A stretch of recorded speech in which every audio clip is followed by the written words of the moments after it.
কোরআন বোঝার জন্য কমপক্ষে 14 থেকে 42 ধরনের জ্ঞানে পারদর্শী হতে হয়। কতটি বিষয়?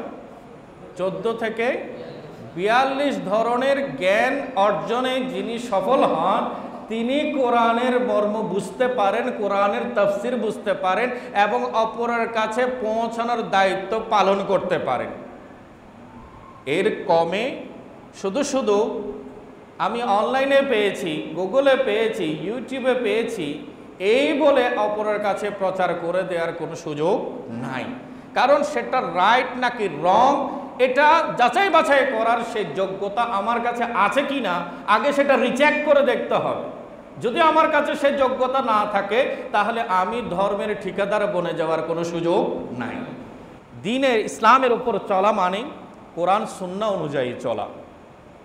এই জন্য দুটি অবস্থা রয়েছে, হয় ইজতিহাদের সামর্থ্য নিয়ে কোরআন ও সুন্নাহ নিজে বুঝে আমল করা, আর অপরটি হচ্ছে কোরআন সুন্নাহ যদি আমার দ্বারা বোঝা সম্ভব না হয় কোনো একজন গবেষক মুজতাহিদ যিনি ইসলামের নিগুড় রহস্যগুলো বিধানাবলী সম্পর্কে পাকাপোক্ত জ্ঞান অর্জনে সামর্থ্য রাখেন, সক্ষম হন ওই বান্দার অনুসরণ করা।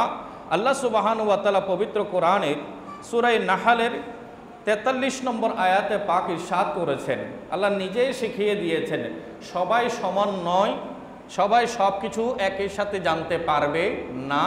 তো যারা জানে যারা জানে না এই দুইয়ের মধ্যে রিলেশনটা কি হবে, সম্পর্কটা কি হবে, লিঙ্কটা কি তৈরি হবে? আল্লাহ বলছেন তুমি যখন অজানাই থাকবে যারা জানে তাদের কাছ থেকে জিজ্ঞাসা করে জেনে নেবে। আবার আমি জানি না বলে বসে থাকারও কোনো সুযোগ নাই। জীবনের নিয়ামতগুলো দিয়েছেন কে? আল্লাহ। তাহলে আমাকে বিবেক দিয়েছেন, জানার সুযোগ দিয়েছেন, হায়াত দিয়েছেন, রিজিক দিয়েছেন, এতগুলো সমূহ সম্ভাবনা আমার সামনে উপস্থিত। আমি যদি সেটার সঠিক ব্যবহার না করি, সৎ ব্যবহার না করি তাহলে সেটারও জিজ্ঞাসাবাদ হবে। সেজন্য আল্লাহ সুবহানাহু ওয়া তাআলা বলছেন ফাসআলু আহলা যিকরি ইন কুনতুম লা তা'লামুন। আহলে যিকির যারা আছে, আহলে ইলম যারা আছে, যারা জাননেওয়ালা, যারা জানেন তাদের কাছে তোমরা যাদের অজানা আছে তোমরা জিজ্ঞাসা করে আমি আল্লাহর বিধান, আমার রসুলের বিধানগুলো জেনে নাও। পবিত্র কোরআনুল কারীম বোঝার জন্য হাদিস, ফিকহ, সিরাত, ইতিহাস, উসুলে তাফসির, উসুলে হাদিস, উসুলে ফিকহ এবং আরবি ভাষা ও ব্যাকরণের পর্যাপ্ত জ্ঞান থাকা জরুরি। যেহেতু কোরআন এবং সুন্নাহ সবগুলো কোন ভাষায়? আরবি ভাষায়। তা আরবি ভাষায় অতীব পারদর্শী না হলে, অভিজ্ঞ না হলে কোরআনের লেসন, হাদিসের লেসনগুলো, ফিকার তথ্যগুলো অর্জন করা সব মুসলমানের সম্ভব নয়। আমরা যখন গবেষণায় পড়াশোনা করছি তখন দেখা যায় কোরআন বোঝার জন্য কমপক্ষে 14 থেকে 42 ধরনের জ্ঞানে পারদর্শী হতে হয়। কতটি বিষয়?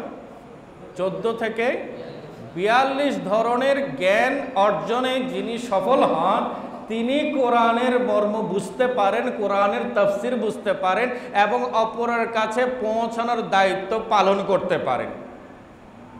এর কমে শুধু আমি অনলাইনে পেয়েছি, গুগলে পেয়েছি, ইউটিউবে পেয়েছি এই বলে অপরের কাছে প্রচার করে দেওয়ার কোনো সুযোগ নাই। কারণ সেটা রাইট নাকি রং এটা যাচাই বাছাই করার সেই যোগ্যতা আমার কাছে আছে কি না আগে সেটা রিচেক করে দেখতে হবে। যদি আমার কাছে সেই যোগ্যতা না থাকে তাহলে আমি ধর্মের ঠিকাদার বনে যাওয়ার কোনো সুযোগ নাই। অনেক সময় আমরা না জেনে অথবা জেনে বুঝে এমনভাবে নিজেকে উপস্থাপন করতে চাই যেন ধর্মের সব কিছুর জানতা হয়ে গেছে, কিন্তু এটা কখনো সবার দ্বারা সম্ভব নয়।